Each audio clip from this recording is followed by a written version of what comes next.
Just over a year ago, I reviewed the Nura Loop earphones, and I found them to be fundamentally flawed, whereby the headband design created some microphonics. Well, Nura has listened, and you've now cut the cord with the NuraTrue and the NuraBuds. The former that's on review today can be found for £200 in the UK and $200 in the US. And in this review, I'll be looking at how it compares to some of its competitors. So jumping straight into it, we have to talk about the app and one of the unique selling points of the Nura brand, let alone the NuraTrue earbuds, and that's because of the audio profile that you get that's personalized to you. These are truly personal earphones because everyone's audio spectrum over here will differ, so my graph will look definitely different from yours, and even if I rescan my ears, I'm pretty sure I'll get a slight difference in terms of the audio profile. Now what I do like is that you can add different audio profiles, so for example if you're sharing your earphones with your other half or someone, then you can have their audio profiles over here, and it also allows you to kind of compare and contrast how their ears compare to yours, which is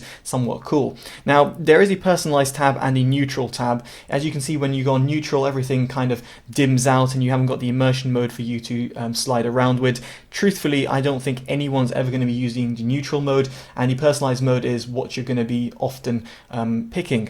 Now beside it, the little headphone icon is to do with social mode. If you enable it, it enables social mode, in other words kind of ambient aware, so it allows to hear your surroundings to a certain degree. You will have to enable the ANC toggle, which I'll show in just a bit. Now I do have to talk about immersion mode, and I have seen online some people complaining about the amount of bass that you get with these earphones, and we'll talk about the sound quality quite shortly, but what I will say is that there's plenty of bass in its default profile, at least to my ears, and in this respect I only added one notch to the immersion mode. Of course you can go crazy and go full on, but it's not like the Nuraphone headphones which have that kind of shaky effect. This is just really kind of like, almost see it as like a bass EQ, at least from what I could perceive. Now at the top right of the app you can see the battery icon, and it gives you the indication of how much battery is remaining with these earphones. Now going through the device settings, you can customize the single and double touch function. So yes, they're touch sensitive pads, and we'll talk about how good or bad they are in the build quality section, but it's nice to see that you've got a wide array of customization, and the fact you can also fully disable one or the other. So in my case I've disabled the single tap function. Elsewhere in the device features, you can see that the EU limiter, if you want to enable this for, let's say, younger kids that you might have, in other words who are using these earphones. There's also the complete opposite, which is high gain mode, which enables increase of 6 decibels, and then you've got the ANC toggle, which I was talking about before, which you'll have to enable if you want to use social mode. You've also got an auto pose behavior. As you can see, I have it at never auto pose, but you can have it if one earbud is removed and or when both earbuds are removed. So with the app out of the way, let's get on to the sound quality, and I do have to quickly talk about Bluetooth codecs because these earphones support the AAC, SBC and aptX codecs. There's no aptX HD as you'd find on the over/in-ear Nuraphone headphones. Now in terms of the sound quality, if it might not be obvious already, audio is very subjective and it's very personalized to every single individual. But I'm going to give you my subjective opinion about these earphones based on the hearing profile that these Nuraphone headphones basically did for me, and furthermore give you my experience for someone who's reviewed over 77 different true wireless earbuds and has heard and reviewed over 400 audio related devices. So let's start off with the sub-bass response, and here I feel that these earphones really do excel. I would say they're among the better sounding earphones on the market for a true wireless set that can really portray a nice low-end extension. I would say here the only other earphones that come to mind in this domain and in this sort of price category are the Grado GT220s, which do a phenomenal job in the low-end extension. Now these Nura earphones don't do as well in the mid-bass section, whereby they don't sound as controlled and as tight as the likes of the Grado earphones, or to an extent to the Sennheiser Momentum True Wireless 2s, but they really do produce a quite hearty and really bass in your face type of sound signature, which is definitely appreciated for someone like myself who listens to R&B and dance music and EDM. However, for those people who are more into classical music, you might find like these strums on the bass, or even let's say at the background when someone's going through the drums, might be a little bit overshadowing some of the other frequencies. And indeed, here is where I found its biggest weakness, in the mid-range. I found that the lower mids were quite pushed back. Now, don't get me wrong, in comparison to other earphones at the sub £200, $200 price tag, the ones which come to mind are like the Oppo Enco X, the Jabra Elite 75T and 85T, or the Libratone Track Air Plus. The Nura earphones will really shine in this domain. But in comparison to the Sennheiser earphones, I think these earphones really can't compete in the lower mids. However, the upper mids do a good job, and therefore the overall vocals still come out and don't sound too pushed back and recessed. Now, as for the highs, I do feel that they miss a little bit of sparkle, but on the flip side, they are still quite sibilant and harsh. To my ears at least, I found that it wasn't too uncomfortable. However, for other people out there, I feel that the kind of potential little bit of harshness at that top end might detract from the overall experience.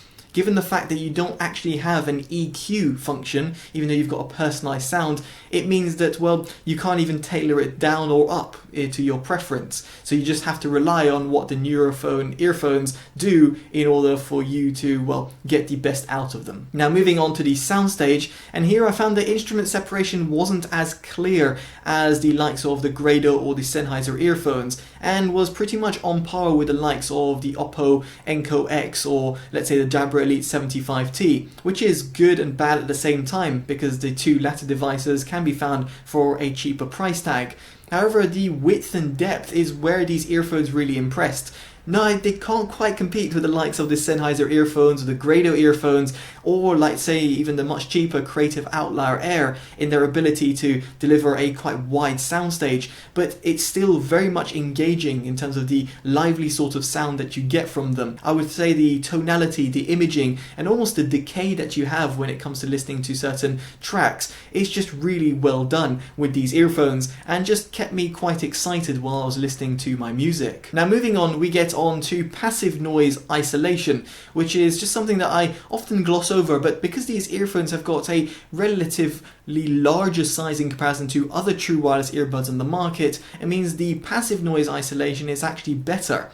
Now, combine this with the fact that you've got active noise cancellation as well as a toggle that you can enable or disable, as I showed before in the app section. It means that you get pretty good passive and active noise cancellation combined. Now, despite that fact, the active noise cancellation doesn't quite compete with more flagship type of earphones that really excel in this domain.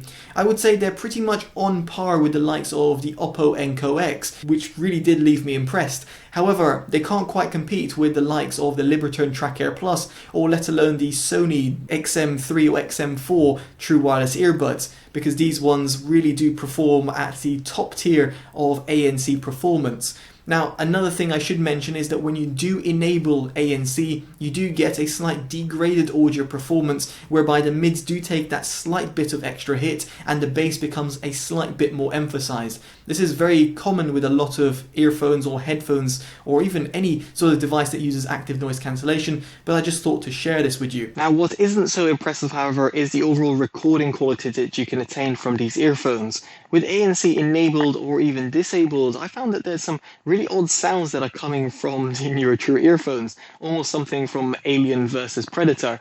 But anyway, I'm not really sure if this is just in terms of my setup, but I can definitely say that other earphones that I've tested to date don't really suffer from these kind of odd kind of nuances when it comes to recording.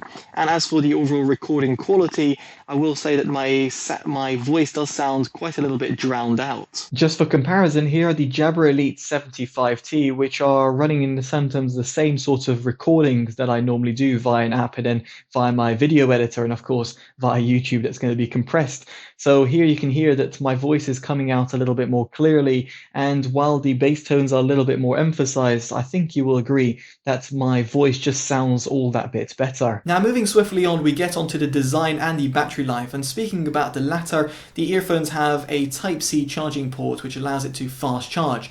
As for the overall battery life, the earphones will give you around 6 hours per charge and 24 hours including with the case, which should be sufficient for most individuals and is definitely a step up in comparison to some of its rivals. Now, as for the case design itself, it's really lightweight and also quite well designed, and therefore it doesn't mean that it takes too much space in your pocket, or let's say if you can place it in a bag. And yes, that's a slight dig at Sony, which produce quite a larger size case, which isn't as convenient and isn't as lightweight in comparison to the NuraTrue earphones. Now similarly, in terms of this, the Sony earphones are quite massive earphones. Given their whole technology of ANC, this does have a problem. With the NuraTrue earphones, they're slightly smaller, but they're still not exactly as nimble and as small as the likes of, let's say, the Oppo Enco X, or the Jabra Elite 75T, or the very stylish Libratone Track Air Plus. What I'm trying to say over here is that the NuraTrue earphones do have a little bit of extra kind of width and size and dimensions to them.